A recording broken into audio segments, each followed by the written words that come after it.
দুদিন আগেই বিবিসি বাংলার সঙ্গে সাক্ষাৎকারে সাবেক মেটিকুলাস উপদেষ্টা আসিফ নজরুল, যিনি বাংলাদেশের ১২টা বাজিয়ে গেছেন ১.৫ বছরে এবং আইন এবং বিচার ব্যবস্থার ১২টা বাজিয়ে গেছেন ১.৫ বছরে, সেই আসিফ নজরুল চ্যালেঞ্জ নিয়েছিলেন দুদকের কাছে, বিভিন্ন সংস্থার কাছে, যে তার কোনো দুর্নীতি নেই, পারলে প্রমাণ করেন। সেই চ্যালেঞ্জের ২ দিনের মাথাতেই আমরা এবার দেখলাম প্রকাশ্যে আসলো। আগেও তার নামে অভিযোগ এসেছে, কিন্তু সেই নামগুলো আমরা জানতে পারিনি।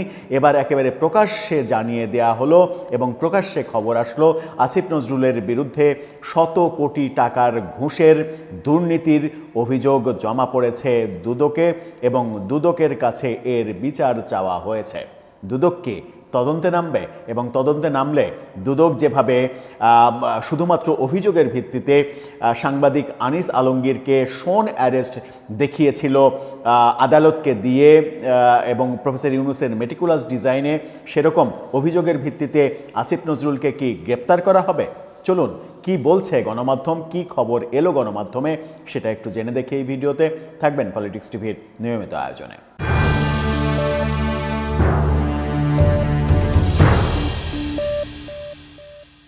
দর্শক, বলছিলাম আসিফ নজরুলের দুর্নীতির খবর দুদকে এবার প্রকাশ্যে এসেছে। তার আগে একটি মানবিক ব্যাপার বলতে চাই। ফুড ফর অল, সবার জন্য খাদ্য, এই স্লোগান নিয়ে একদল তরুণ অসহায়, দুস্থ, ক্ষুধার্ত মানুষের পাশে রান্না করা খাবার নিয়ে দাঁড়াতে চাইছে। তাদের এই উদ্যোগটাকে সমর্থন করতে ডেসক্রিপশন বক্সে দেয়া লিঙ্কে গিয়ে চ্যানেলটা অন্তত সাবস্ক্রাইব করে তাদেরকে অনুপ্রাণিত করবেন, এই প্রত্যাশা রইল। চলে যাচ্ছি মূল আলোচনায়। বলছিলাম আসিফ নজরুলের দুর্নীতির খবর এবার ফাঁস হয়ে গেল, দুদকে অভিযোগ এলো। দুদক এখন কি করে সেটাই দেখার বিষয়। কি বলছে গণমাধ্যম? গণমাধ্যমের শিরোনামটা দেখে নিন। শত কোটি টাকার দুর্নীতির অভিযোগ আসিফ নজরুলের বিরুদ্ধে দুদকে, এই খবরটা বলছে। এক্স্যাক্টলি যদি দুদকে আবেদন এটা বলা হচ্ছে, সেই খবরের বিস্তারিততে যেটা বলা হচ্ছে সেটা হচ্ছে যে ৮ মাসে অবৈধ প্রক্রিয়ায় ২৮৬ সাব রেজিস্ট্রার বদলি করে শত কোটি টাকা দুর্নীতির অভিযোগ সাবেক উপদেষ্টা আসিফ নজরুল ও তার পিএস মাসুমের বিরুদ্ধে অনুসন্ধান চেয়ে দুদকে আবেদন করেছেন ব্যারিস্টার সারোয়ার হোসেন। কে করেছেন, কিভাবে করেছেন, সেগুলো এবার প্রকাশ্য হয়ে গেল। এর আগেও আসিফ নজরুল, প্রফেসর ইউনূস সহ উপদেষ্টাদের বেশিরভাগের নামে দুর্নীতির অভিযোগ দুদকে জমা পড়েছে, এরকম খবরটা আমরা জানছিলাম। কিন্তু কে অভিযোগ করেছে, নির্দিষ্ট কি কি অভিযোগ করেছে, এই খবরগুলো আমরা পরিষ্কার হতে পারিনি। এবার প্রথমবারের মতো ইউনূস সরকারের কোনো উপদেষ্টার বিরুদ্ধে একেবারে স্পেসিফিক দুর্নীতির অভিযোগ দুদকে আসলো, যে খবরটা গণমাধ্যমে আসলো।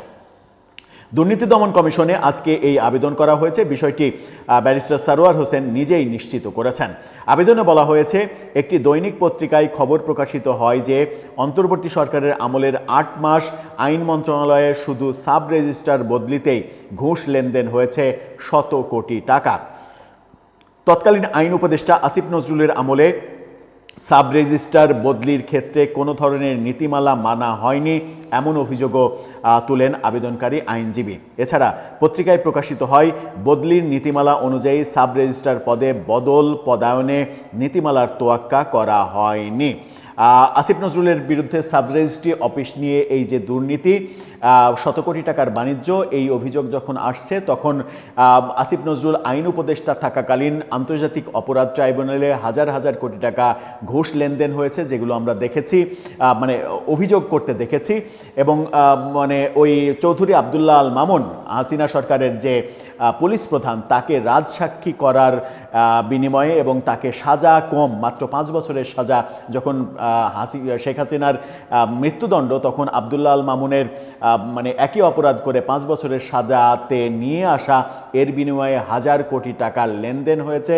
এবং সেই লেনদেনটা সাবেক চিফ প্রসিকিউটর এবং আইন উপদেষ্টা আসিফ নজরুল, এই দুজন মিলে, গুরু শিষ্য এই দুজন মিলে করেছেন, এরকম অভিযোগ শুনেছি আমরা। এছাড়া আন্তর্জাতিক অপরাধ ট্রাইব্যুনালের প্রসিকিউটররা যে দুর্নীতি এবং ঘুষ বাণিজ্য করেছেন এগুলো এখন ওপেন সিক্রেট। এবং এই যে আসিফ নজরুলের পছন্দ মতো প্রসিকিউটরদের নিয়োগ দেওয়া, বিচারক নিয়োগ দেওয়া, এই নিয়োগ এবং এই নিয়োগের মাধ্যমে যে বাণিজ্য করা, বিচারকদের বদলি, বিচারকদের মবের ভয় দেখিয়ে চাকরিচ্যুত করার বদলি 25 জন বিচারককে বাধ্যতামূলক অবসর দেয়া, বেআইনিভাবে বহু বিচারককে বিভিন্ন কাজ করতে বাধ্য করা, বিচারকদের বিভিন্ন জায়গায় মানে সুবিধাজনক জায়গায় পদায়ন করা, আইন মন্ত্রণালয়ের বিভিন্ন সেক্টরে এরকম বাণিজ্য এবং দুর্নীতির অভিযোগ আসিফ নজরুলের বিরুদ্ধে শোনা যাচ্ছিল।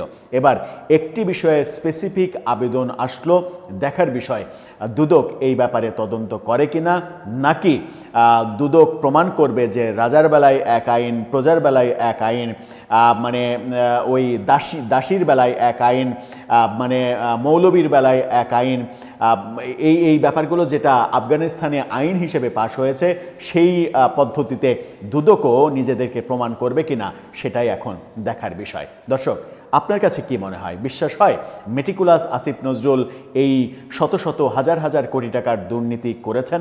আপনার মতামত জানিয়ে লিখতে পারেন আমাদের কমেন্ট বক্সে।